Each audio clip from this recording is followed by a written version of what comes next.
మరో breaking. Telangana CM Revanth Reddy బృందం విదేశీ పర్యటన నేటి అర్ధరాత్రితో ముగియనుంది. ఇవాళ రెండో రోజు దక్షిణ కొరియాలోని సియోల్లో కీలక సమావేశం జరగనుంది.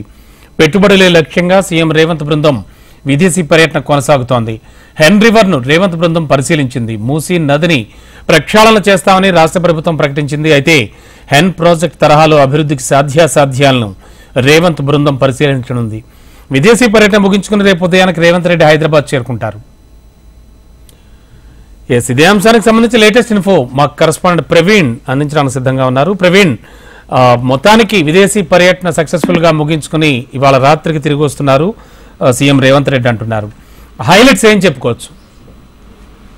రమణ, ఇప్పటికే అమెరికా పర్యటన ముగిసిన తర్వాత అమెరికాలో దాదాపు 19 కంపెనీల ప్రతినిధులతో సమావేశం అవ్వడం, అదేవిధంగా వివిధ ఒప్పందాలపై కూడా సంతకాలు పెట్టిన తర్వాత ఒప్పందాలు చేసుకున్న తర్వాత మాత్రం ఆ తెలంగాణ ముఖ్యమంత్రి బృందం కూడా సౌత్ కొరియాలో కూడా పర్యటిస్తుంది. సౌత్ కొరియాలో ఇవాళ రెండో రోజు పర్యటన కూడా కొనసాగించబోతుందని చెప్పుకోవచ్చు. ఇవాళ ముఖ్యమంత్రి రేవంత్ రెడ్డితో పాటు ఐటీ శాఖ మంత్రి చంద్రబాబు, అదేవిధంగా ఉన్నతాధికారులు కూడా వివిధ కంపెనీల ప్రతినిధులతో సమావేశమయ్యే సందర్భంలో కూడా పాల్గొనబోతున్నారు. ఇవాళ future organic project headquarters వెళ్ళబోతుంది. వెళ్ళిన తర్వాత అక్కడ సమావేశం కాబోతున్నారు. సమావేశం అయిన తర్వాత మాత్రం ఎలాంటి ఒప్పందాలు చేసుకోబోతున్నారు అన్న దానిపైన కూడా స్పష్టత అయితే రావాల్సింది. దీంతో పాటుగా on river project deputy mayor తో కూడా భేటీ కాబోతున్నారు. భేటీ అయిన తర్వాత మాత్రం అక్కడ ప్రాజెక్టుకు సంబంధించిన అంశాలపైన కూడా అడిగి తెలుసుకునే అవకాశం కనిపిస్తుంది. Korea beauty industry trade association తో కూడా రౌండ్ టేబుల్ సమావేశం ఉంది. ఈ రౌండ్ టేబుల్ సమావేశాల్లో కూడా పాల్గొన్న తర్వాత ఆ సమావేశాల్లో మాత్రం ఏ విధంగా ఆ ఇండస్ట్రీల పైన కూడా చర్చించబోతున్నారు అన్న దానిపైన కూడా స్పష్టత